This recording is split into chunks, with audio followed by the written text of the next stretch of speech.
De nuevo, buenas tardes. Después de estos 2 días que nos hemos visto, recordamos aquella primera conferencia que tuvimos con Carmen Márquez, que debíamos esa visión general del pontificado del Papa Francisco. Ayer intentábamos ver los desafíos que provienen desde el Vaticano II y que han quedado pendientes, gracias a Juan María Laboa, que por cierto al final de la conferencia se disculpó porque me dice: no me ha pasado nunca, llevaba toda la ponencia escrita, pero se le escapó de la ponencia y, como veis, nos habló en un tono mucho más testimonial y más cordial. De todas maneras, esta mañana misma me ha mandado la conferencia escrita, y la tenéis allí al final, la hemos transformado en el folleto y por tanto es lo que él quería decirnos, lo tiene ahí escrito para los que queráis. Y finalmente, de estos 3 días que intentamos hablar de esto que hemos llamado la construcción de la Iglesia, pues queríamos terminar con este otro formato, que es una mesa redonda, que es algo mucho más ágil y donde podemos de alguna manera entrar en otros campos más dialogalmente, ¿no? Esta mesa redonda, pues hemos intentado buscar personas idóneas que pudiesen ayudar a ello. Bueno, no voy a empezar por la parte más mediática que ya conocida, que sería María Luisa Berzosa, sino voy a empezar por la esquina de allí, menos conocido, Alberto Ruiz González, de la Oblato de María Inmaculada, de la congregación de los Oblatos, muy cerquita de aquí, porque los Oblatos últimamente han cogido la parroquia aquí de Valladolid, la parroquia de San Isidro, la parroquia de Mojados, la parroquia de Mejeces, y ahí le tenemos. Para mí muy cercano, porque de tantos años que yo he estado en la parroquia de la Pilarica, formábamos un arciprestazgo muy potente entre las 5 parroquias. Sacerdote desde el año 2007, estuviste de párroco en Málaga también, profesor del seminario de Mariología y de vida religiosa. Ha sido, naturalmente, por méritos propios, provincial de la provincia mediterránea de los Oblatos, y te has dedicado a muchos trabajos intercongregacionales, sobre todo el carisma oblato, ¿no? Un libro últimamente has escrito que ha sido muy alabado, que es sobre un beato oblato, Mario Borzaga, y los mártires de Laos. Y bueno, le soléis tienes artículos, libros todavía más escritos más que ¿no? Y nada más, como le tenemos muy cerca, hemos dicho, pues vamos a aprovechar la gente también cercana de Valladolid para entrar en esta mesa redonda. Jesús Sánchez Camacho, natural de Cádiz, pero que ha vivido la mayor parte en Madrid. Está casado con una preciosa mujer que se llama Natalia, y 2 niñitas que se llaman Clara e Inés.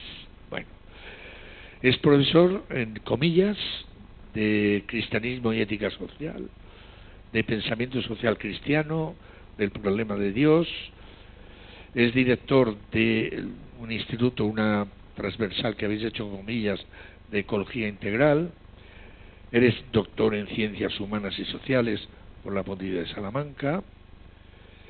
Has hecho estudios de eclesiología en Sevilla y tienes una licenciatura en periodismo, que es lo que a mí me llamó la atención. Digo, vamos a unificar teología y periodismo en esta. Bien, y finalmente María Luisa Berzosa, que es ya ampliamente conocida, natural de Cojeces de Íscar, vallisoletana, de honor. Bien, con una gran bonomía. Alguien decía el otro día: María Luisa Berzosa siempre está sonriendo. Es verdad, es verdad. Pero eso lo heredas, la bonomía, y eso lo heredas de tus padres, ¿no? que eran maestros allá en Cojeces. Jesuitina, hijas de Jesús, que llamamos normalmente jesuitina.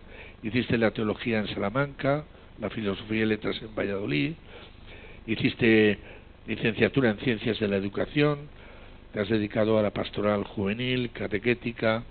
Bueno, el mundo de las jesuitas es el mundo de la educación, fundamentalmente, claro. Pero has pasado un montón de años, yo diría 13 tal vez en Argentina, 14 años en Buenos Aires, y no supongo en alguna otra ciudad más, en Córdoba tal vez, ¿no? En Córdoba no, solo en Buenos Aires, ¿eh? Y en Buenos Aires lo que conoció María Luisa fue las escuelas de fe y alegría, que claro, empalmaste entonces con ese mundo más de la marginación, de la pobreza, y después pasaste de Argentina a Roma, 11 añitos en Roma, también trabajando en la escuela Fe y Alegría con inmigrantes en Roma. Eso es. Y finalmente, pues la sorpresa de que el Papa Francisco la llamó para el sínodo, donde empezaste como consultora de la Secretaría General del Sínodo, miembro de la Comisión de Espiritualidad, y en este momento has estado de facilitadora del lenguaje hispano, ¿no? Hispano. Decía María Luisa, una de las cosas que aprendió, que dices tú, que se puede ser religiosa sin dejar de ser mujer, ¿no? Bueno, en una gran experiencia de iglesia, sobre todo la iglesia de Roma, no fácil, dolorosa, pero llena de esa sonrisa y de ese buen humor que todo lo llevas de alguna manera a bien. Bien, hecha esta presentación, ¿de qué vamos a hablar hoy? Bueno, pues de lo que tenemos que hablar es de la situación de la Iglesia en este momento.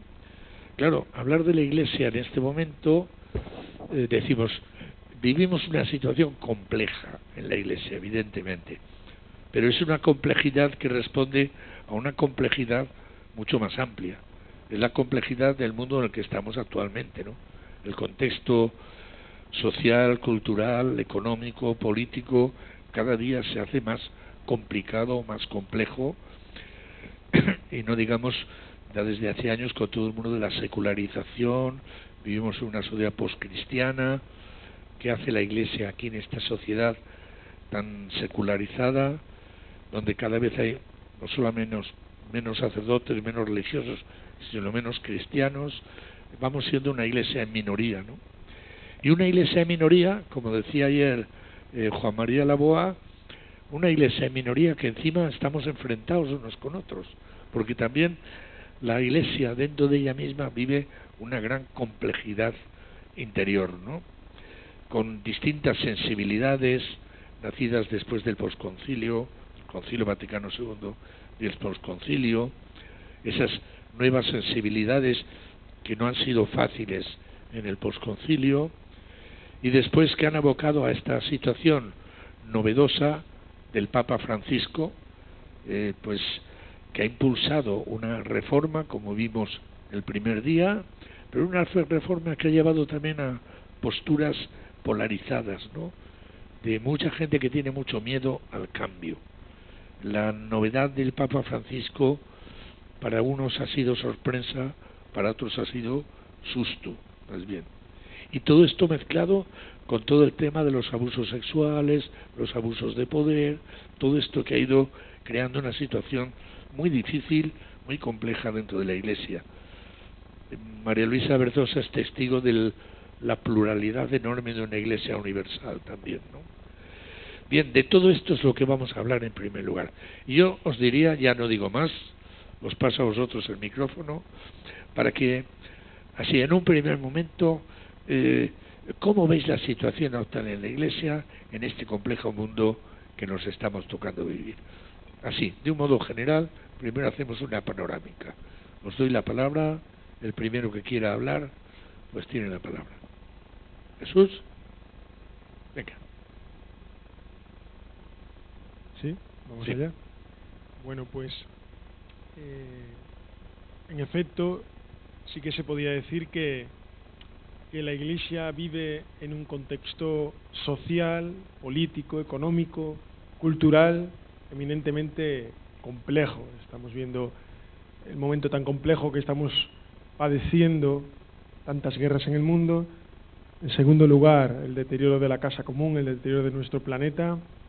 Y en ese contexto, la Iglesia es un actor más, pero un actor más dentro del ámbito religioso. No se nos debe olvidar, a mi juicio, que en un país tan marcado por el catolicismo, nos olvidamos en numerosas ocasiones que la religión está formada también por otras confesiones religiosas y por otras denominaciones cristianas. En consecuencia, en esa vida social, política, económica, cultural, la Iglesia es un actor más dentro del ámbito religioso. Podríamos decir que desde la Ilustración sí que es cierto que ha habido un proceso creciente de secularización. Un proceso que llega hasta nuestros días, pero tenemos que hacer una pausa porque en los años 60 del siglo pasado, además de haber una primavera eclesial, sí que hubo un resurgimiento de lo religioso. Hubo gente que, de diferentes expresiones, empezó a mostrar interés por el ámbito religioso, y diría el académico sociólogo Peter Becker que la gente ha empezado a buscar desde ese momento el significado de la vida, pero desde otras expresiones religiosas. Pueden estar marcadas por el sincretismo, que pueden estar marcadas por la experiencia, que pueden estar marcadas por la individualización del fenómeno religioso, o que pueden estar marcadas sin la institución, creo, sin pertenencia, y a veces, ¿por qué no?, pertenezco, pero eso de la creencia, puntos suspensivos. Pues bien, yo creo que las instituciones religiosas en ese sentido juegan un rol eminentemente fundamental, y fundamental ante esos grandes retos que tenemos en la actualidad. En primer lugar, yo diría, señalaría, subrayaría los conflictos armados. Todos sabemos, todos estamos muy preocupados con la situación que estamos padeciendo de nuestros vecinos ucranianos, pero además de eso estamos preocupados por la situación que se está viviendo en Gaza, que se vuelve a vivir, bueno, nunca terminó la pesadilla, pero vuelve a vivirse en estos días. Y tenemos que acordarnos de otros países donde también hay conflictos armados, y no están tan lejos porque lo tenemos en el sur. Podemos hablar de Somalia, Sudán, Yemen, Burkina Faso. Podemos hablar de ese deterioro de la convivencia en el género humano. Yo diría que en un segundo papel de la Iglesia, además de el rol tan importante que tiene en el llamado soft power la Iglesia, de dialogar con países, con naciones, en búsqueda de la paz, en un segundo lugar creo que sería importante destacar otra problemática que llevamos reflexionando desde la creación de las Naciones Unidas, y que el pensamiento social católico también ha ido de la mano: el problema del hambre. A día de hoy ha crecido tras la pandemia el hambre del mundo, de tal manera que tenemos 333 millones de personas que pasan absoluta hambre. Y además de eso, un tercer problema donde yo creo que la Iglesia puede jugar un rol sustancial es en la propuesta que hacemos en ecología integral. En ese sentido, estamos viendo la degradación del medio ambiente, estamos viendo el fenómeno, y en la actualidad no paramos de verlo en nuestro país, consecuencias de esa contaminación, cambio climático, como se está calentando nuestro planeta, y estamos viendo situaciones climáticas extremas y cada vez más severas y frecuentes. ante eso y ante la pérdida de la biodiversidad, la Iglesia tiene una palabra, la palabra de las relaciones existentes entre la trascendencia ser humano y naturaleza, que diríamos en la teología creación. Con lo cual, en este fenómeno complejo, en este marco tan complejo que nos puede parecer del mundo y de esa secularización, yo creo que la Iglesia puede jugar un camino muy importante en el siglo XXI, en el mundo contemporáneo. Y yo creo, terminando ya esta primera intervención, que hemos de volver, por un lado, a las fuentes, como los teólogos previos al Concilio Vaticano II, y por otro lado, lógicamente, a los textos del Concilio Vaticano II. El despertar del laicado, que todavía no acabamos de despertar, el despertar de la liturgia, sea significativa para los jóvenes, para los mayores, para todos. De ahí un importante aspecto es la pluralidad de la Iglesia. En tercer lugar,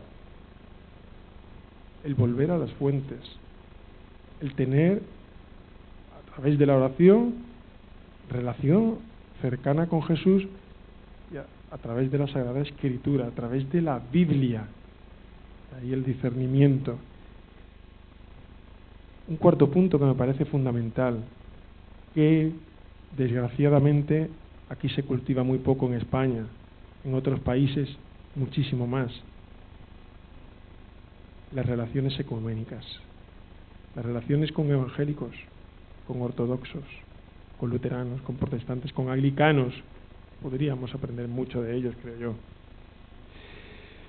Y esa renovación misionera, una iglesia, diría el Papa Francisco en salida, pero una iglesia de la Gaudium et Spes, una iglesia que dialogue con el mundo contemporáneo. En ese sentido, yo creo que después podremos profundizar cómo esa iglesia del Vaticano II, esa iglesia en salida de Francisco, esa iglesia preocupada por la paz, preocupada por el hambre y preocupada por la degradación medioambiental, puede y debe tener una voz pública para decir a nuestros contemporáneos. Muy bien, muchas gracias. Con tu intervención nos vas abriendo muchos horizontes. Me parecía que era importante que descentrases la Iglesia del ombligo de la Iglesia, ¿no? Y abrirla al panorama mundial, porque la Iglesia es enorme, ¿no?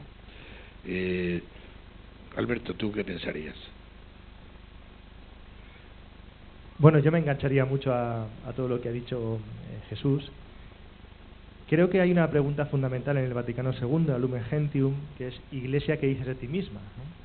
No tanto por mirarse mucho el ombligo, sino a veces para ser un colaborador en este mundo moderno, complejo, secularizado, que nos ha hablado Jesús, quizá deberíamos tener un poco más clara también cuál es nuestra identidad eclesial, ¿no? A mí me ayudó mucho un jesuita francés al que tuve que estudiar bastante, y se llama Joseph Moin, y entonces él habla de que el cristianismo es una religión dialéctica, dice él. Está compuesta por dos polos, un polo religioso y un polo evangélico, vamos a decir así, ¿no? Y siempre son dos polos como que están en tensión, y esto se nota en la Iglesia. Cuando se destaca mucho el polo religioso, pues destacamos mucho, pues a lo mejor las vestimentas, o recargamos mucho las celebraciones, o bueno, incluso nuestro lenguaje, ¿no? Si os habéis dado cuenta, últimamente en los prefacios de la Eucaristía pues aparecen serafines, tronos, potestades, que en los antiguos no aparecían. Los que celebramos a lo mejor lo notamos más a la hora de leerlo que los fieles, pero sí que ha habido un cambio un tanto significativo, ¿no? Mientras que si destacamos más el polo evangélico, bueno, pues hablaríamos más pues de Jesús, del Evangelio, de las parábolas, ¿no? La tesis de este jesuita a mí me gusta mucho y me ayuda a entender e interpretar el mundo actual y la Iglesia actual, es que lo importante y lo que prima es el Evangelio, y que la religión, en el cristianismo, lo religioso, por decirlo de alguna manera, es el vehículo para que pase el Evangelio, ¿no? Y desde ese punto de vista me engancho lo que decía Jesús, ¿no? De la Iglesia como colaboradora. A mí me gusta decir como que apoya, ¿no? Pone el hombro para el bien de la humanidad. Hay un texto que me gusta mucho de él, os lo leo, de Joseph Moine, que dice algo así, ¿no? La Iglesia se presenta ante el mundo que la había rechazado, porque de algún modo el mundo secularizado pues rechaza a la Iglesia de un modo especial, ¿no? La Iglesia se presenta sin recriminaciones ni intenciones de reconquista, confesando que solo pretende ponerse junto a Él, si lo quiere, al servicio de los verdaderos intereses de la humanidad. Claro, tú empiezas a pasar el Evangelio a través de tu mensaje. No intentas tanto, ojalá, ¿no?, que viniesen, pero no te presentas como tenéis que venir aquí, sino yo voy con vosotros hacia el bien de todos, ¿no? Y tiene mucho que ver también con qué Dios estamos presentando. Es decir, nosotros no podemos olvidarnos que en ese contexto que también nos han presentado, nuestro Dios cristiano tiene un rostro, ¿no? ¿Cuál es ese rostro? ¿Qué rostro está presentando la Iglesia, ¿no? En ese sentido, os leo otro pequeño texto, ¿no?, de él, que a mí me gusta mucho. Bajo la cara humanizada de una Iglesia sierva de los pobres se desvela un Dios nuevo, que no viene del pasado, de la oscuridad, de la antropogénesis, sino delante de los tiempos, de ese horizonte ensombrecido por las amenazas de muerte en el que un humilde gesto de amistad, el hecho de levantar a un pequeño que se ha caído, acaba de hacer surgir un fulgor tenue de esperanza, una oportunidad de vida, porque la humanidad, instruida e inspirada por el Evangelio, reaprende a amar. Yo creo que ese es el papel de la Iglesia, ayudar a que reaprendamos a amar y redescubre su verdadera dignidad abierta al infinito de un Dios que es amor. Yo me situaría un poco ahí, ¿no? Siempre hemos tenido esta tensión entre lo evangélico y lo religioso, pero no hemos de olvidar que lo nuestro es el polo evangélico. Transmitimos la buena noticia de este Dios que se nos ha revelado en Jesucristo. Por eso cuando hablaba Jesús, ¿no?, yo me sentía muy identificado, pero sí que he pensado esto. A veces tenemos claro, Iglesia, que dices de ti misma, ¿no? Tenemos claro cuál es nuestro mensaje, o algo se nos ha perdido en el camino, ¿no?, de querer anunciarlo. A veces a lo mejor seguimos pensando que tenemos una verdad absoluta y tenéis que venir aquí, y creo que estamos en un momento de que hay que construir una verdad entre todos, creyentes, no creyentes, cristianos, no cristianos, y la Iglesia, como muy bien decía, tiene un papel importante.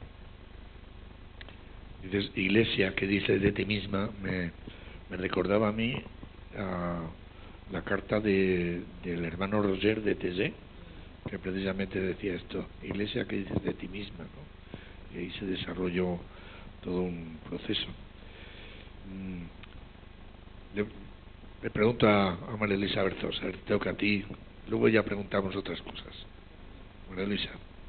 Muchas gracias. Cuando escucho decir vivimos tiempos muy complejos, me pregunto, ¿hay algún tiempo que no ha sido complejo? Yo soy de formación en congregación posconcilio Vaticano II, que hablamos de la primavera del Vaticano II, pero la primavera que tenía un tsunami también, fue muy fuerte lo que vivimos. Gracias a Dios, creo que fue un regalo de Dios de la historia. Pero digo, por los tiempos fuertes y complejos, son siempre, esa es la vida, ¿no?, que late y que bulle y que hay complejidad por todas partes, ¿no? No voy a hablar del Vaticano II para acá, voy a situarme en los sínodos que yo he vivido, porque yo tengo en mi retina y en mi corazón los sínodos que he vivido y veo diferencias, porque estuve en el de los jóvenes, que tenía sus características por la juventud y porque era, en mi apreciación, más bien europeo, mucha predominancia de europeo, ¿no? Después pasé al sínodo de la Amazonía y eso ya me hizo caer en otro mundo. ¿Qué fue lo fuerte del sínodo de la Amazonía? La presencia de aborígenes en el aula, las denuncias proféticas que habían hecho los aborígenes en el aula. Nunca jamás he oído semejantes denuncias con tanta autoridad, con tanto sufrimiento de primera persona, porque le estaban matando, estaban abusando de la naturaleza, deforestando todo, etcétera. Y lo más impactante de nuestros hermanos aborígenes, que era el modo y el tono como lo decían, sin agresividad, sin recriminación, me atrevería a decir que en un tono cordial, pero era tan fuerte que cada vez que hablaba uno o una de ellas se hacía un silencio en el aula impresionante. Después aplaudíamos, pero la primera reacción era como suspender la respiración. No podíamos seguir hablando, no podíamos seguir, ¿no? Bueno, sabéis que ese sínodo se preparó antes y luego tuvo consecuencias muy importantes en América Latina, no solo en la Amazonía, ¿no? Porque cuando el Papa va a encontrarse con los aborígenes en Puerto Maldonado, en Perú, les dice vamos a hacer un sínodo especial, inmediatamente las comunidades se ponen a preparar lo que luego fue el instrumento de trabajo. O sea que otras veces llegamos al aula y nos entregan el documento. Esa vez el documento venía, nunca mejor dicho, amasado por las comunidades, ¿no? Y eso fue de un valor increíble, también de autoridad, de poseer esa verdad que tenían ellos tan sufriente, tan cruenta, ¿no? Y después entramos en el sínodo de la sinodalidad, que decíamos, qué palabra, un día le decimos a Francisco, pero ¿cómo no se te ha ocurrido otro título? Es que este sínodo de la sinodalidad. Y dijo, ya aprenderéis, que es muy importante la palabra. Bueno, pues hay que meterse por ahí, ¿no? Entonces estuve en las comisiones y lo que más he percibido de iglesia como en dimensión universal han sido las aulas, digo, las asambleas, ¿no? Donde he sido facilitadora. ¿Qué significa la facilitadora? Que no puede hablar. O sea, que los que me conocéis, para mí fue como un castigo, ¿no? Alguien me decía, ¿por qué te han puesto de facilitadora? Para que estés callada, ¿no? Pero he aprendido a escuchar mucho y a escuchar el lenguaje verbal y el lenguaje gestual. Porque la mesa de 12 diversos, y hablando en circularidad, se aprende mucha comunicación gestual, también verbal. Claro. Pero yo salía cansada de mirar a cada uno de mis compañeros en la mesa porque no me quería perder ningún gesto, ¿no? Creo que lo más impactante fue abrir el aula a personas no obispos. Eso fue histórico, yo creo que eso va a seguir. Bueno, mi percepción es que desde el aula la Iglesia se me hace como una multitud de pluralismo imposible de no sé cómo decir, de abarcar, ¿no? De pluralidad de contextos, de lugares, de situaciones económicas, políticas, educativas, religiosas, culturales, múltiples. Y una palabra dicha aquí no tiene nada que ver con lo que puede significar en África o en Oceanía o lo que sea, ¿no? Entonces, esa dimensión tan plural, tan inabarcable, me ha hecho ver la Iglesia en toda su complejidad. He tocado el realismo de la Iglesia, es muy compleja, muy variada, muy plural, y se me ha abierto la visión que yo tenía más reducida, más a la Iglesia de Roma, o más... Bueno, se me han roto todos los muros, se me ha hecho un campo abierto impresionante, donde he visto que donde no llega nadie, en algunos sitios recónditos e inhóspitos del planeta, hay presencia de Iglesia. Y he visto gente que está dando la vida hasta el último minuto. Junto a eso están los abusos, de acuerdo. Mi percepción es que hay más luces que sombras, pero las noticias negativas son muy abundantes. No tienen la culpa los comunicadores, es la vida que hacemos así, que nos fijamos más en lo negativo que en lo positivo, ¿no? Y entonces hemos estado en esa Iglesia plural, enormemente plural, donde uno dice, ¿y cómo hacemos para que el mensaje llegue a todos los contextos? Porque no podemos uniformar, no, hay tanto pluralismo que no se puede uniformar, ¿verdad? Pero el mensaje de Jesús tiene que llegar. La sinodalidad, ¿qué ha hecho? Poner a Cristo en el centro, poner el Evangelio como programa de vida, ninguna novedad, ¿verdad? Otro modo de ser Iglesia, otro modo de estar en la Iglesia, ninguna novedad, que arranca el Vaticano II, y la Iglesia, pueblo de Dios, que Francisco lo ha insistido mucho, sobre todo cuando se abrió el aula a personas no obispos, pues había esa musiquita de fondo. Esto es sínodo de obispos, ya no, porque el aula es una diversidad de pueblo de Dios, ¿verdad? Bueno, entonces, volviendo a la visión plural, a mí se me abrió el horizonte y creo que necesitamos salir de contextos pequeñitos y localistas. Cuando hablamos de Iglesia hablamos de universalismo, hablamos de horizontes insospechados, enormes. Entonces nuestra mente y nuestro corazón se va abriendo cuando vas descubriendo que allí también hay, como dicen, semillas del verbo, que allí también hay presencia de Dios, que allí también en el diálogo interreligioso, interconfesional, etcétera, que había delegados de otras confesiones, allí también, o sea, Dios es más que lo que tenemos localizado entre nuestros muros, no sé cómo decir, ¿no? Es mucho más. Y por tanto la Iglesia va por delante en montones de cosas, ¿verdad? Digo, sin ignorar luces y sombras, pero creo que más luces que sombras, ¿no? Entonces hemos trabajado mucho la Lumen Gentium, claro, porque es donde nace la revolución de la Iglesia, ¿verdad? Y hemos trabajado la Gaudium et Spes, como no puede ser una iglesia fuera del mundo, en este mundo concreto, ¿verdad? Que yo no voy a describir, que han dicho mis compañeros, pero que es complejo. Decía Santa Teresa, en tiempos recios se necesitan amigos fuertes de Dios. Pues todos los tiempos son recios, por lo tanto, siempre necesitamos ser amigos de Dios, ¿no? Para ser miembros de iglesia. Bueno, por ahora, basta. Volvemos a insistir en esa necesidad de abrir las compuertas de nuestra manera de pensar sobre la Iglesia. Tú incidías ahora en la pequeñez, en el localismo, pero yo creo que incluso mirando hacia afuera, vamos a ver, desde el localismo nuestro de este país en el que estamos, la Iglesia española es una iglesia que está polarizada. Es una iglesia difícil, más bien de talante conservador, ¿no? Más que otros episcopados y otras iglesias, y podría parecer que es la Iglesia española la que es así, pero es que me parece que también mirando así a nivel universal, sí que podemos hablar que en la Iglesia universal hay una cierta polarización, ¿no?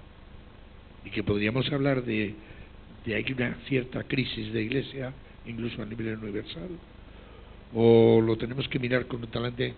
Tú tiendes mucho a lo positivo, y es verdad, está muy bien, pero sin cerrar los ojos a esa situación que no solamente es local, me parece que es universal también, ¿o no? Habría que ver contextos, ¿eh? Yo no la considero tan universal. O sea, hay sectores con contextos geográficos donde hay realmente una posición muy férrea, muy, es decir, conservadora en ese sentido, ¿no? Pero no es que sea mi talante positivo, es que en el conjunto creo que es más lo otro, y que claro, nos llega. Yo no estoy en España, estoy ahora de paso, o sea, yo vivo en Roma, y por lo tanto no me llega tanto la Iglesia española, ¿no? Pero me puede llegar la Iglesia italiana o otras iglesias, ¿no? Pero me llega también la Iglesia de Latinoamérica, me llega la Iglesia de África. O sea, si abrimos los ojos y los oídos, nos llegan los ecos, ¿no? Y entonces yo creo que sí, que haya crisis, pues la crisis es señal de crecimiento y de posibilidad de abrir horizontes, ¿no? Y la crisis no me asusta, me parece que es un desafío enorme, ¿no? O sea, estar en crisis es empujar a lo que verdaderamente creemos y queremos, ¿no? Entonces las polaridades, cuando empezó el sínodo de la Amazonía, Francisco nos dijo, vais a tener resistencias, conflictos, tensiones, es lo propio de la vida, dijo él, no os asustéis, pero os puedo pedir una cosa. Y nosotros, ¿qué nos va a pedir? Que no perdáis la alegría ni el buen humor, aun dentro de las tensiones, no sé cómo decir, ¿no?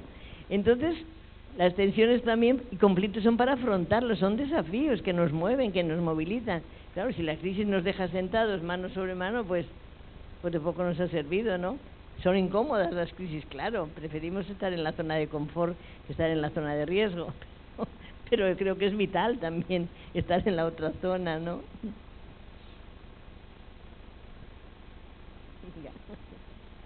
Ya está. Polarización fue la palabra del año de 2023. Polarización, según la Fundeo RAE. ¿Qué significa eso? Significa que no es una palabra que debamos utilizar solamente en contextos eclesiales. Nosotros, mujeres y hombres de nuestro tiempo, estamos marcados por las tendencias socioculturales. De manera que también en nuestra iglesia, en nuestra asamblea, hay tensiones, hay divisiones. Y me gustaría subrayar una palabra pronunciada por María Luisa. No ha sido polarización. María Luisa, fíjense bien, ha hablado de polaridades.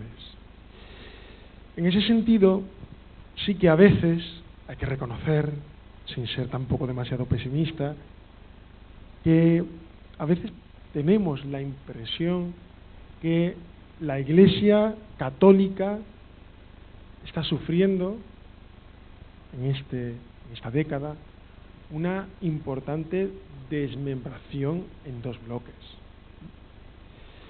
Podemos hablar, normalmente se ha hablado de integrismo, podemos hablar, suavizando esa categoría, conservadurismo, y podemos ver desde esa polaridad que se dan lenguajes y tradiciones extemporáneas. Podríamos hablar de la misa antigua, el latín, pero podríamos hablar de otro tipo de tradiciones que no dice nada al hombre y mujer de hoy. También desde el conservadurismo hay un gran peligro, que es la negación de la pluralidad que ha aparecido en el sínodo. Y en consecuencia, la negación de muchas formas, múltiples expresiones de fe. Desde el conservadurismo también vemos un gran freno al desarrollo, evolución, desarrollo de la doctrina, como si la doctrina fuera algo eminentemente estático y no se desarrollara a la luz de las Sagradas Escrituras desde las demandas del ser humano contemporáneo. Y después, desde el conservadurismo, hemos visto una importante oposición al camino sinodal, con una crítica muy ácida a la presencia de religiosas, de laicos, de religiosos, de presbíteros, de teólogos, de académicos en los sínodos, dado que desde el Concilio Vaticano II los sínodos eran solamente para los obispos. En ese sentido, también quisiera decir algo sobre el progresismo. Yo creo, de cierta manera, ¿no?, que todo ser humano quiere el progreso de su vida, para sí mismo. Aristóteles hablaba en ese sentido de la ética Nicómaco de eudomonía, como el ser humano va avanzando hacia el camino de la felicidad. Todos queremos seguir caminando el camino de esta vida para ser felices, para vivir con quien queremos y también pues para amar. Yo creo que todos queremos progresar. Y ciertamente desde ya el interior, el seno de la Iglesia Católica, se podría hablar de una adaptación, ese progresismo, del mensaje cristiano en el contexto actual, como estamos hablando. Pero claro, desde el ámbito de otros ámbitos, ¿no?, se lanza la sospecha de la disolución del contenido de la fe, o dónde quedan los contenidos de la fe. Progresismo en ese sentido, en mi opinión, no es un nihilismo, no es una tabula rasa. Yo creo que el progresismo que intenta suprimir toda costumbre está condenado a no tener memoria del pasado.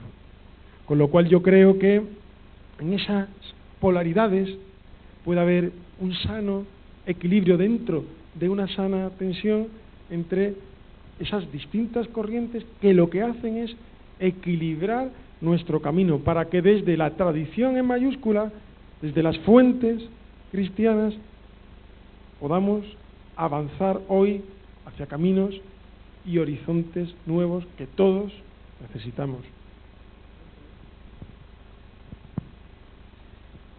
Yo, escuchándoos, lo primero que se me venía era una frase de Albert Camus.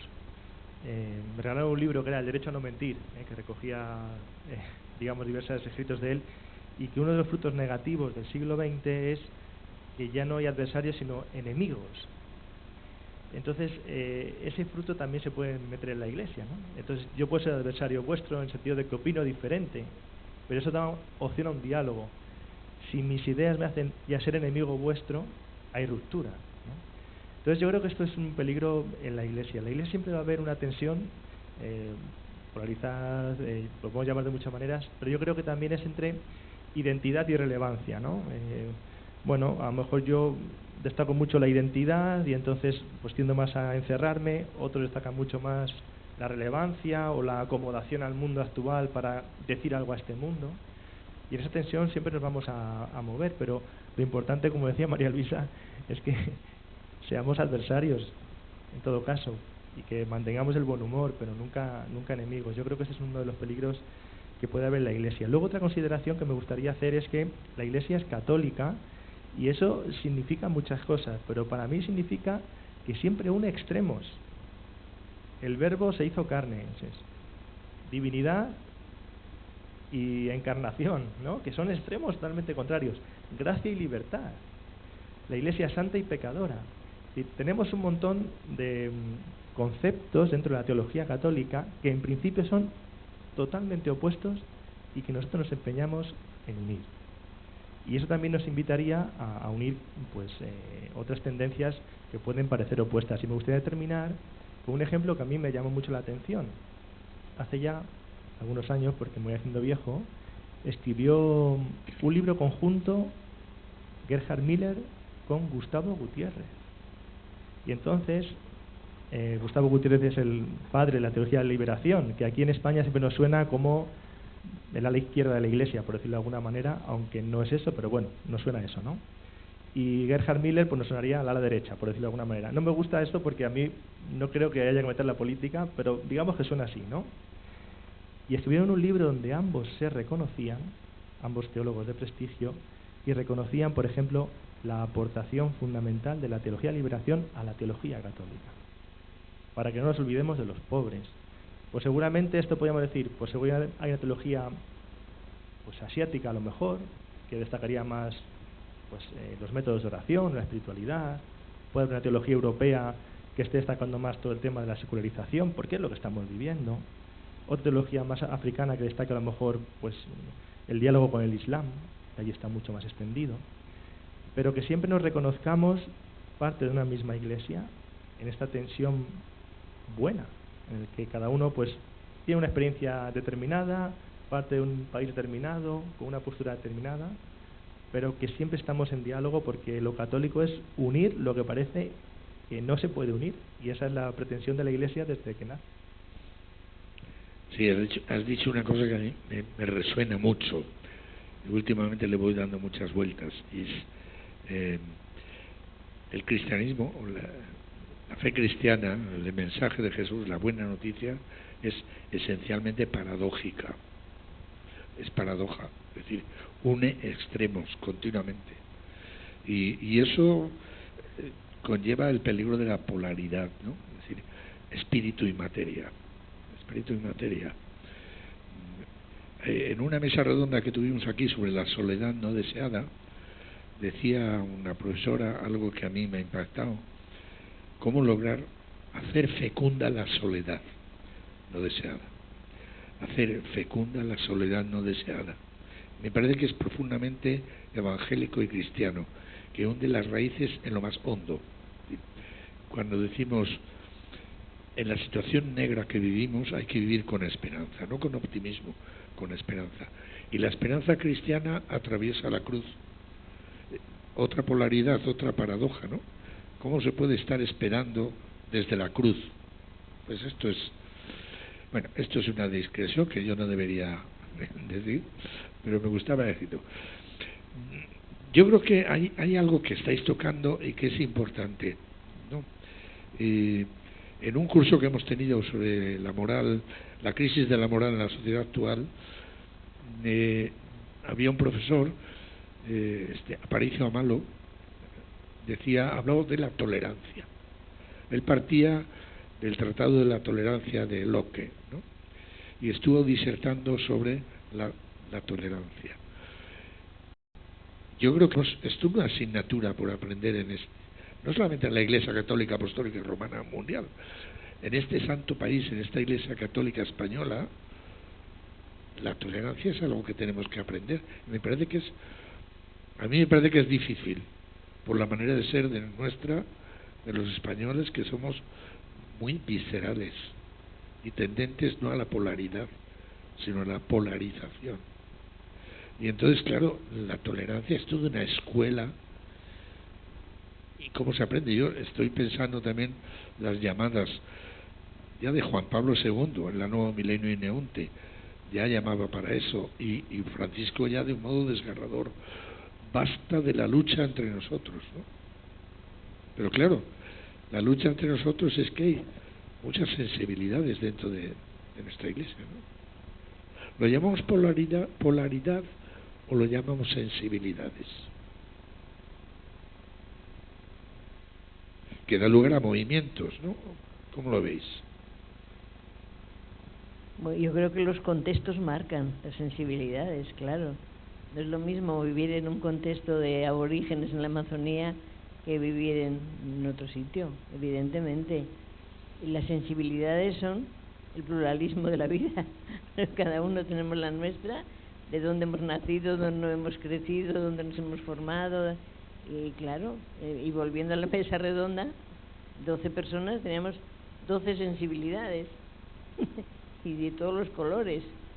Una cosa que yo rescato del modo de la mesa redonda es la posibilidad de escuchar todo lo que cada uno quiere decir, con toda libertad de expresión y con todo respeto.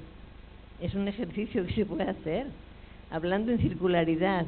La mesa redonda no es no es una decoración del aula Pablo VI, es un elemento pedagógico que estaba puesto así por Francisco, para que no hubiera presidencia, lo dijo expresamente. Entonces, la mayoría era jerarquía, pero claro, yo tenía un superior general, un laico, un señor casado, una mujer, etcétera, etcétera, ¿no? Entonces, cada vez empezábamos el diálogo por una persona y hacíamos el círculo. Entonces, en los días de retiro, en los días previos, yo les decía a mi grupo: aprovechad estos días para cuidar vuestra persona, no el rol, porque siempre la jerarquía está en el rol, porque tenemos la jerarquía que hemos formado. Habrá que cambiar también la formación, ¿verdad? Pero el obispo llega y entonces abre la sesión, cierra la sesión, hace la bendición, o sea, siempre está en función. Yo les decía: estos días, olvidaos de la mitra, olvidaos del báculo, olvidaos de los instrumentos de vuestro rol, dedicaos a vuestra persona.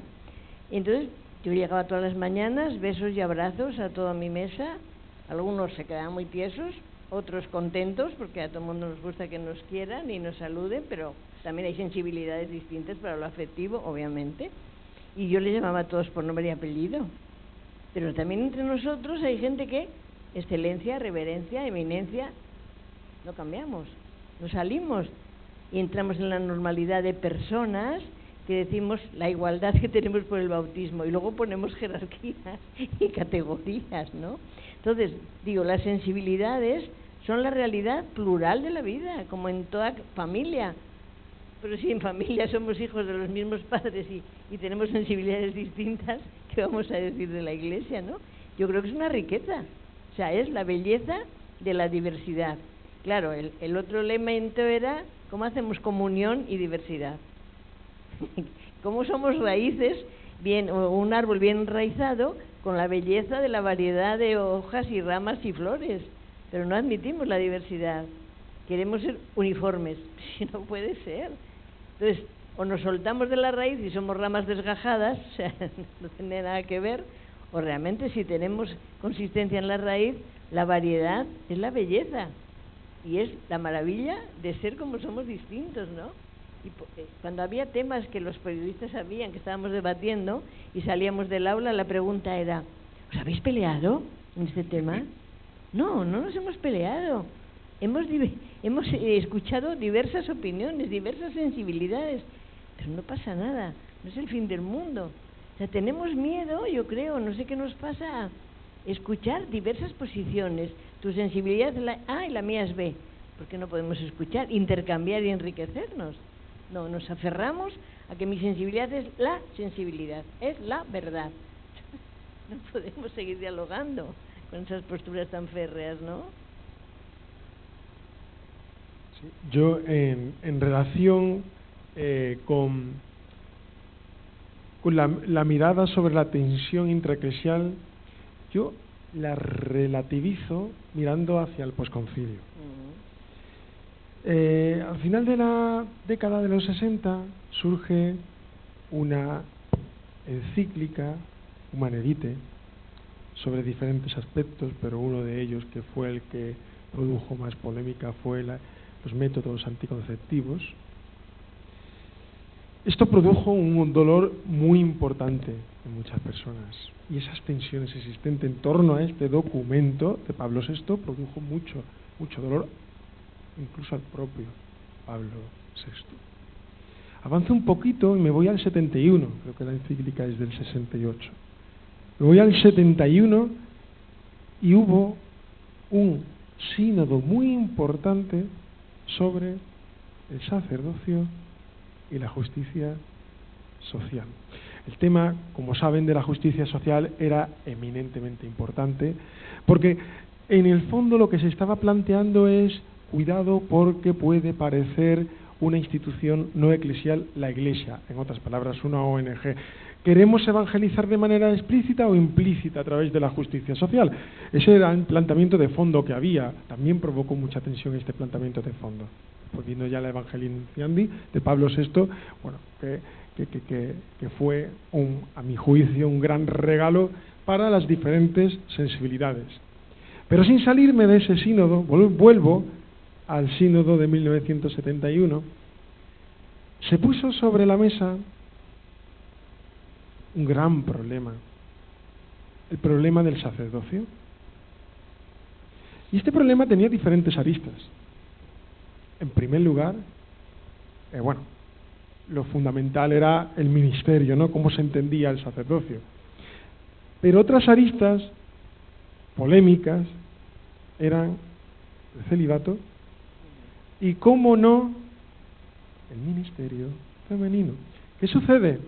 Que Pablo VI decide no poner ese tema sobre la mesa en el sínodo. Sin embargo, hubo un prelado canadiense que, en fidelidad al pueblo de Dios, quiso decir: este tema ha salido en nuestros concilios locales, en nuestras asambleas particulares, y deberíamos abordarlo. Quedó ahí el tema y se cerró hasta la actualidad. Ante eso, ante esa ebullición del posconcilio, yo creo que podemos aprender hoy bastante. El teólogo Congar, en esta ebullición, 1968, posconcilio, escribe una obra titulada Verdadera y falsa reforma. Congar dice que en las discusiones intraeclesiales, argumenta que estamos teniendo en los años recientes ante la recepción del posconcilio, hay un olvido de 4 aspectos fundamentales. En primer lugar, la necesidad, está relacionado con la catolicidad que Alberto comentaba, de la caridad y el sentido pastoral de la Iglesia Católica. Primacía de la caridad, sentido pastoral. Segundo lugar, olvido de la permanencia de comunión del todo el pueblo de Dios, unos y otros. Tercer lugar, que yo aquí estoy un poco más disconforme, sobre todo en el momento actual, pero yo no soy nadie para estar disconforme de Congar, la paciencia y el respeto a las dilaciones. Estoy en esencia de acuerdo, pero creo que los tiempos de la Iglesia son excesivamente pacientes para algunos temas que llevamos reflexionándolos desde el siglo pasado y no se deciden y no se avanza. Y en cuarto y último lugar, y termino, destacaba Congar, la renovación mediante, algo que ya hemos aludido todos, el retorno a las fuentes, a la tradición. Y a partir de ahí, discernir, y esto lo enlazo con el sínodo actual, discernir todo el pueblo de Dios desde ese diálogo y desde esa comunión. Yo empiezo con una disconformidad con lo que ha dicho Sabo. Leí una novela hace 2 años que me encantó, de Rodrigo Cortés, Los años extraordinarios, y el protagonista es una novela muy peculiar, así, muy imaginativa, y dice algo que yo desde ese momento guardo de verdad en mi corazón. El protagonista dice: con los años he aprendido a ser más comprensivo y no tolerante, porque la tolerancia es la virtud del soberbio. El tolerante es el que te deja existir. Bueno, no tienes razón, pero existe, ¿no? Sin embargo, la comprensión es intentar ponerte en el lugar del otro, de verdad. Y yo creo que eso es lo que se puede aprender en el sínodo. Es decir, cuando nosotros en nuestras parroquias, aquí en Vejeces, en Mojados y en San Isidro, hemos intentado hacer alguna mesa sinodal, ¿eh? Entonces, por ejemplo, estamos haciendo en Mojados con la encíclica Dilexis Nos del Papa Francisco, que cada uno lee y dice lo que a él le ha sugerido, con una condición: que el otro no le puede contestar, ¿no? Y lo hemos hecho en los consejos pastorales también, ¿no? Y yo creo que eso te ayuda, o sea, el no saltar enseguida a decir al otro, pues yo pienso lo contrario, te ayuda a comprender al otro, ¿no? Para mí esta es la gran virtud que yo creo que puede tener este proceso sinodal, el aprender a escucharnos sin necesitar de estar rebatiéndonos, justo lo contrario que he hecho yo ahora contigo, perdóname, Saúl. Pero bueno, es un poco lo que yo creo que podemos aprender, a ser comprensivos, a de verdad situarnos en el lugar del otro. Vuelvo, ¿qué es la encarnación, al fin y al cabo? El Verbo se hizo carne, se pone en nuestro lugar, ¿no? Y lo que hace la carta de los Hebreos es, puede comprender nuestra debilidad porque Él la ha padecido, ¿no? Cuando tú te encuentras con una persona de otra cultura, de otro país, nosotros somos religiosos, misioneros, yo he vivido con gente de Senegal, actualmente vivo con uno de Venezuela, bueno, pues tienes que ponerte en el lugar del otro. Y a veces, cuando yo hay algo que no comprendo, pienso, ¿y si yo hubiese nacido allí? ¿Cómo actuaría? ¿Qué haría? ¿Qué pensaría? ¿No? Y me parece que esta sensibilidad es la que se está perdiendo. A lo mejor yo, cuando en los nuevos movimientos, espiritualidades que apuntabas un poco, Sabo, me parece que hay como una cierta falta de apertura. Hay como una posesión de la verdad, que hablabais también vosotros, y no una escucha del otro, ¿no? Y yo creo que esto es un poco lo que a veces se está perdiendo. Yo me he encontrado a veces pues dialogando con personas que han hecho pues algún retiro o que, bueno, pertenecen a algún movimiento, y claro, les empiezas a recordar cosas como hace muy bien Jesús, ¿no? El Vaticano II o ciertos documentos eclesiales, y parece que nada vale, ¿no? Bueno, eso, el Vaticano II cedía mucho a los protestantes. Aquel día Pablo VI tuvo un mal día, el otro no. Entonces, escuchar al otro, yo creo que es ser más comprensivos, es uno de los frutos para mí de este sínodo, o al menos así lo quiero entender. La palabra tolerancia, no, es que es justamente eso, es decir, se entiende muy mal la palabra tolerancia. La palabra tolerancia es, bueno, yo te oigo, tú tienes tu verdad, yo tengo la mía, tu paquillo para allá, y no nos molestamos. La tolerancia es otra cosa. La de la carta de Locke habla por otro camino, mucho más en esa línea de decir, no se trata de que tú aquí y yo aquí, sino de dónde nos encontramos. Y dónde nos encontramos, eso es la verdadera tolerancia, porque entonces se crean, decía Aparicio Malo, hablaba de 2 círculos y zona donde nos encontramos, crear esas, ir ampliando esos lugares comunes donde nos encontramos, ¿no? Y que eso es lo importante y lo que deberíamos intentar hacer. Lo que pasa es que no es fácil, me parece a mí, porque tiene, bueno, lo habéis repetido, yo lo vuelvo a repetir, es decir, eso supone escucha, que es la gran lección de la sinodalidad, la escucha, el discernimiento, bueno, el otro tipo de conversación que no es el diálogo. Yo recuerdo también, estando en la conferencia, hablábamos de un conferenciante que era Mahai, de la religión Mahai, y nos hablaba del diálogo dialógico y dialéctico. y son distintos. El diálogo, el dialéctico es, tú dices A y yo digo B, a ver si te convenzo, a ver quién gana la pelea. El dialógico es decir, ¿qué es lo que estoy entendiendo que tú me quieres decir? De lo que tú me dices, ¿qué puedo yo integrar? Bueno, ese es el dialógico, ¿no? Y para mí el paradigma es un pequeño poemita de Machado, que es precioso, que es tu verdad, no, la verdad. Y ven conmigo a buscarla. La tuya, guárdatela. Esto es perfecto. Perfecto. Yo quería referirme un poco a lo último que ha hablado Jesús de la lentitud en la Iglesia. Sí, yo la percibo y la sufro. ¿Por qué es tan lento? En parte porque Francisco ha despertado procesos, ha iniciado procesos. No son cosas puntuales que hoy empiezan y acaban mañana. No sabemos dónde nos van a llegar estos caminos, pero cuando uno piensa en sus documentos, hay caminos abiertos ahí, ¿no? Desde el principio, desde la Evangelii Gaudium, desde la Fratelli, Amoris Laetitia, todos los documentos son puertas abiertas, procesos abiertos en los que vamos entrando. Y, por ejemplo, las comisiones, yo que estaba en la comisión de consultora del sínodo, pues las comisiones a todo nivel eran solo obispos y cardenales, fueran económicas, fueran del tema que sean. Francisco, ¿qué ha hecho? Ha puesto personas expertas en los distintos campos. Les ha puesto economistas en la economía. Yo entré, en la comisión mía eran 14 obispos, entramos 6 personas, 4 mujeres y 2 varones, sería poco número, pero se cambia la dinámica.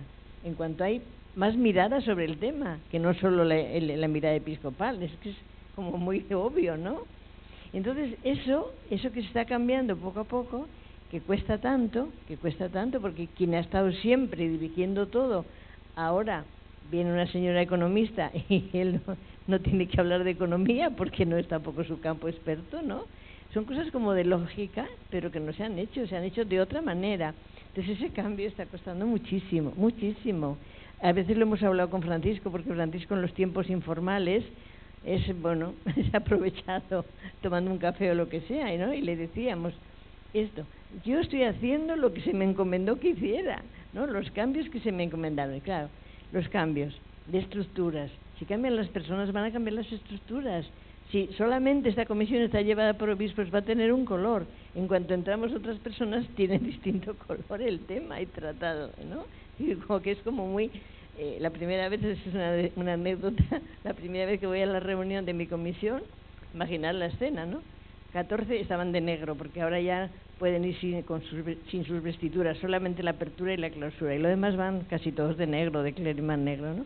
Entro en una sala pequeñita, así los pupitres, Francisco de blanco, todos de negro y yo de colores.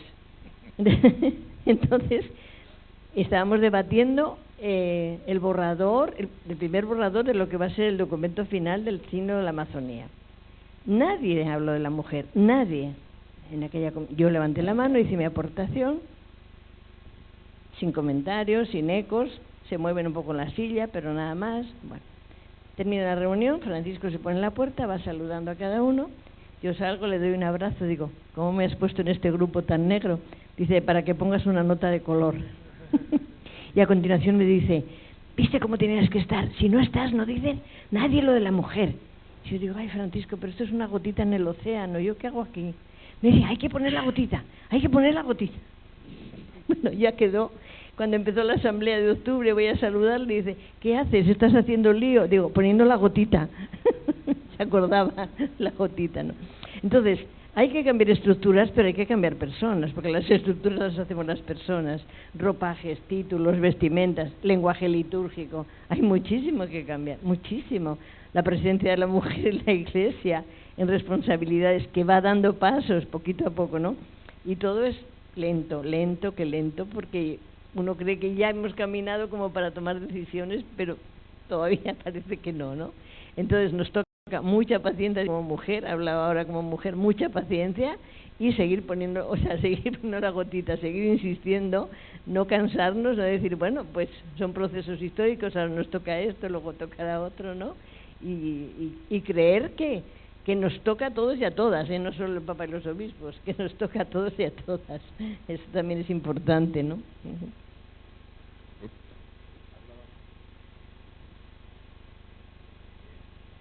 Ahora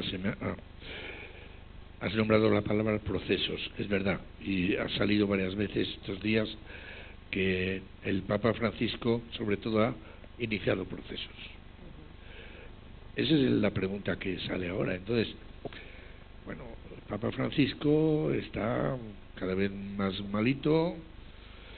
Cuando salga de esta enfermedad no va a salir como entró, y entonces se abre un horizonte ya mirando de cara al futuro.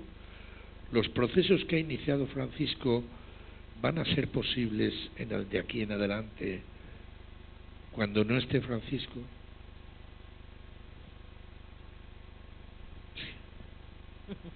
Yo creo que hay cosas que ya no tienen vuelta. Por ejemplo, yo creo que el aula sinodal, la asamblea eclesial que ha dictado Francisco para el 28, no volverá a ser una aula con obispos, solo con obispos. Creo que no. Creo que esa puerta abierta va a seguir. Y como digo eso, digo en tantas situaciones, que evidentemente hay mucha gente que estamos empujando eso y hay otra gente que está poniendo piedras en el camino, ya lo sabemos, empezando por casa. Algunos muy cercanos a Francisco están poniendo las piedras en el camino. Pero los nombramientos que están hechos en el colegio cardenalicio son significativos. Hay un 80% de cardenales nombrados por Francisco. Obispos también, muchos, en muchos continentes, ¿verdad? Bueno, yo quiero pensar que vamos a seguir, y hablo en primera de plural, o sea, como un compromiso que tenemos que seguir empujando, ¿no? Y que hay cosas que no van a tener vuelta, o sea, yo creo que no. Y yo creo que vamos a ir avanzando en las comisiones, por ejemplo. Tuvimos diálogos con las comisiones. La comisión que trata sobre la mujer. Yo les dije, yo personalmente en esta iglesia no quiero ser ordenada, ni diaconisa, ni sacerdotisa, ni nada, porque más clericalismo no, sería otro tipo de iglesia. Pero hay muchas mujeres que se sienten llamadas, por lo tanto no cerremos ese tema. Sigamos adelante, porque no sabemos, igual que el sacerdocio, lo que nos va a ofrecer el mundo y el espíritu. No sabemos. Primero, por la dignidad igual del bautismo que tenemos todos. Segundo, porque pastoralmente hay una urgencia porque no hay sacerdotes. Entonces decimos, la Eucaristía es el centro de la vida cristiana. Yo no lo voy a discutir, obviamente. Pero si no hay un varón ordenado, célibe, no hay Eucaristía. No hay sacramento del orden. Entonces la gente vive y muere sin auxilios espirituales. No podemos crear otros ministerios, otras maneras de atender, de ayudar a la gente. O sea, lo de ayer no vale. Valen otras cosas que necesitamos crear con ayuda del Espíritu, ¿no? Escuchándonos mutuamente y escuchando al Espíritu, evidentemente, y escuchando los signos de los tiempos, o sea, toda la escucha, ¿no?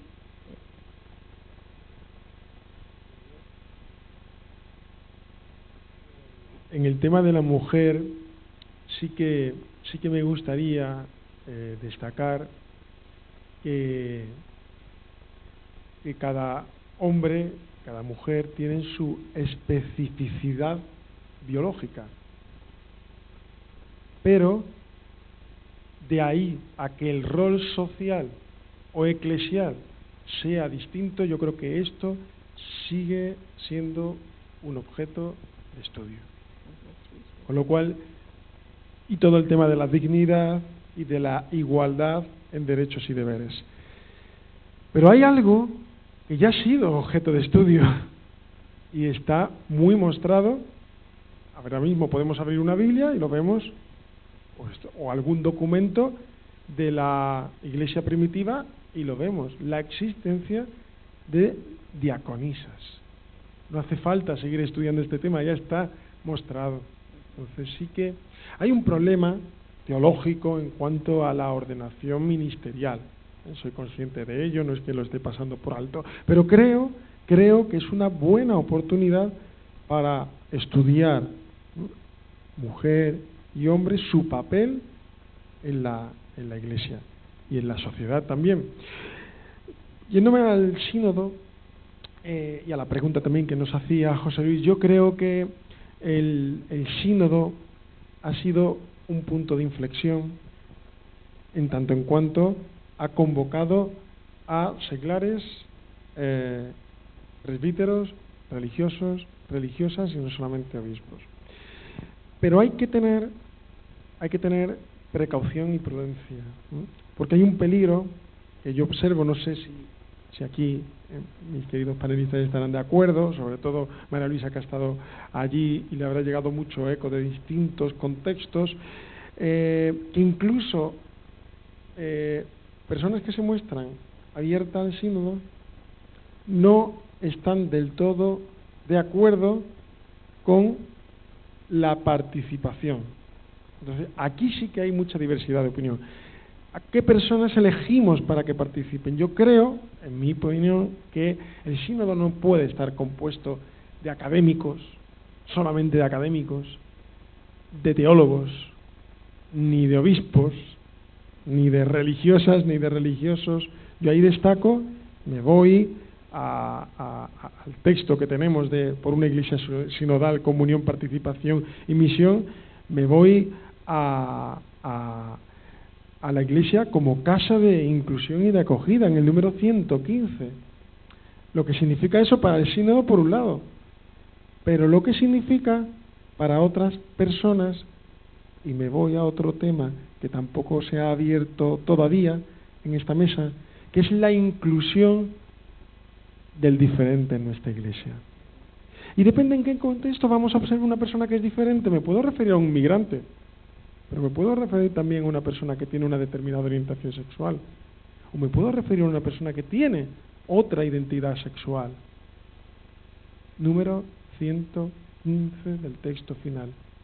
Iglesia como casa de inclusión y de acogida. En ese sentido, yo sí que quiero destacar que hay que seguir animando, rezando para que el Papa continúe en este año jubilar del 2025. Sería muy triste que un Papa se muriera en un año jubilar o incluso que renunciase. Yo creo que después del año jubilar puede haber otros planteamientos, pero ahora hay que aguantar con este Yom Kippur cristiano, con este año de libertad que tenemos y de júbilo.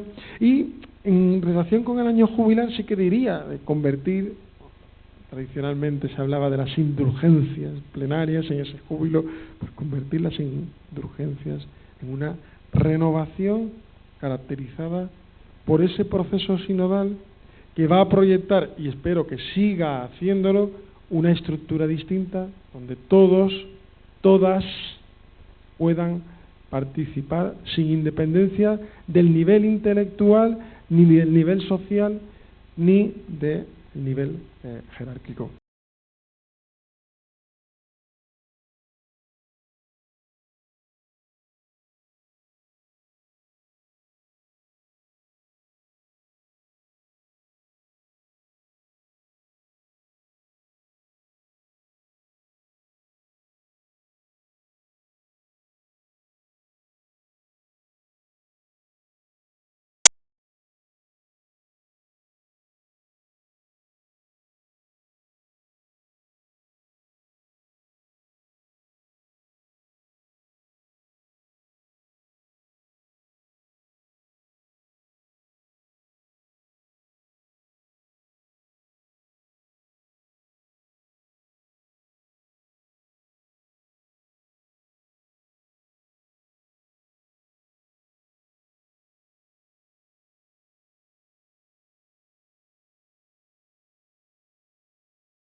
Iglesia se rechaza todo aquello que sea realmente liberador.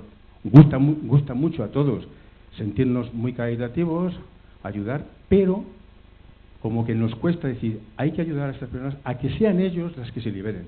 Como pasa con la Amazonía, que en la Amazonía efectivamente hay un cristianismo que es liberador, que surgió con la teología de liberación, con Gustavo Gutiérrez y otros luego que le siguieron, que le continuaron y la perfeccionaron. Y aquí en Europa parece que eso está vetado.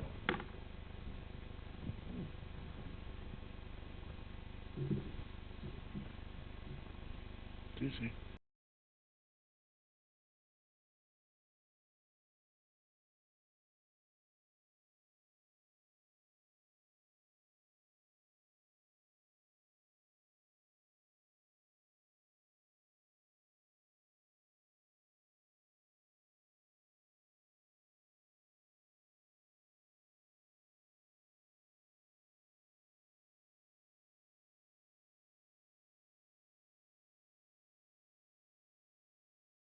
También mis compañeros conocen a Madrid, la realidad de Madrid, y sí que en los últimos